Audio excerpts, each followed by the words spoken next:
calendar. So to find one of the best Forex calendars, you need to go to Google and type in Forex Factory calendar. And as you can see, it brings up a calendar here, and we're going to open up that page.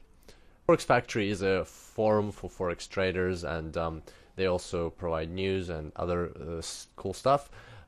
Here you've got a calendar for the week where you can change your time period here if you want to, but by default it's set to the current week. And as you can see, the week started with Sunday. That was the previous Sunday, November the 30th. And for every day, well, Sunday's not really the best day to look at, so we'll start off with Monday because that's actually a working day.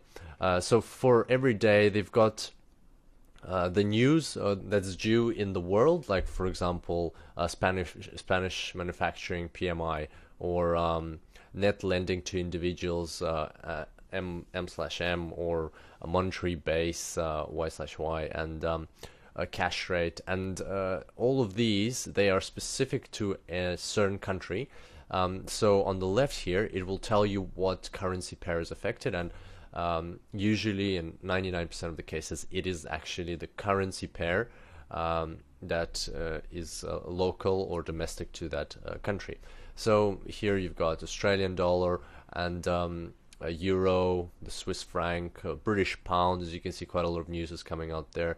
And so the current time is actually shown at the top over here and over here as well. And here you've got the time when that news will be released in that same time zone. I'm pretty sure if you log in into their website, then you'll be able to change the time zone to your time zone.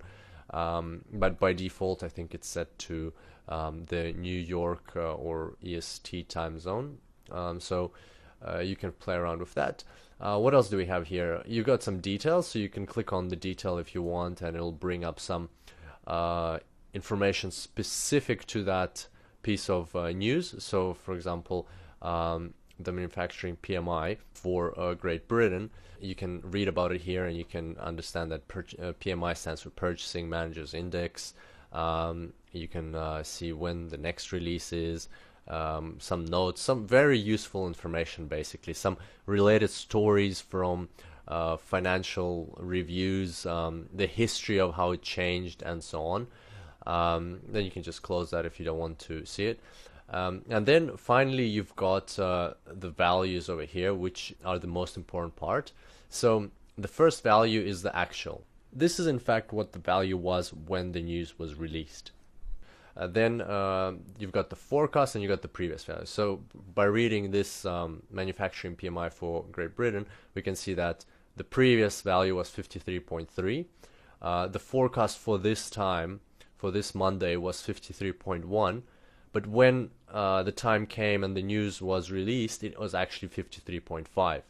And that's why it's highlighted in green, meaning that this outcome was much more favorable than expected. For traders, that means that apparently the economy is doing well, and the British pound is probably going to grow. You have to kind of also gauge how this news affects your currency, and that you can see here under usual effects. So if actual is greater than forecast, it's good for currency. So in this case, it was good for the British pound dollar.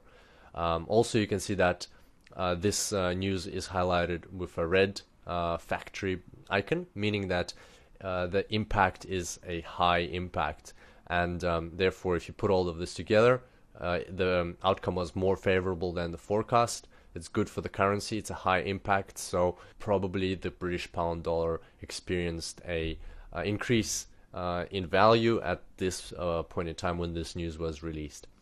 So if you see something that's red, let's find a red one that's high impacts. Here's another one. So the British pound construction PMI was released on Tuesday, and the outcome was less than the forecast, so 59.4 versus 61.1.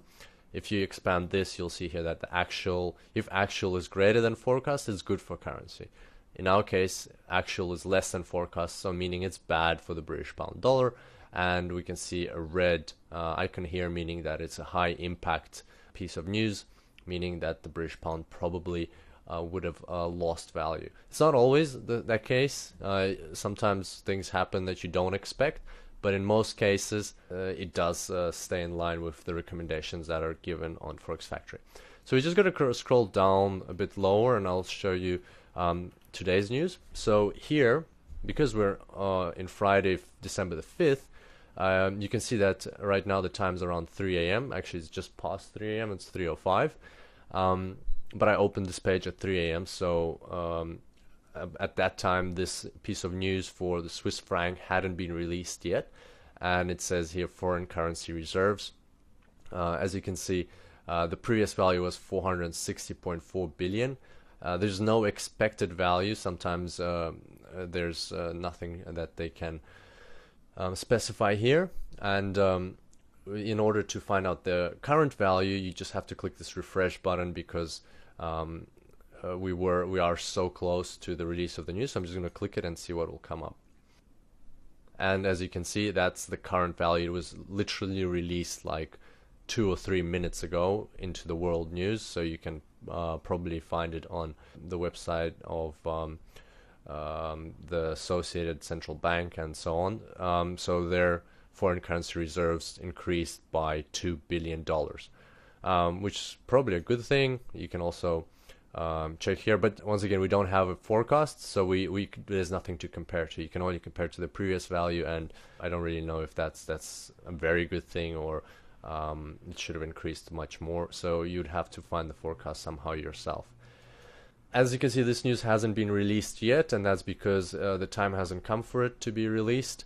Also, something that we'll talk about in the further tutorials of this section.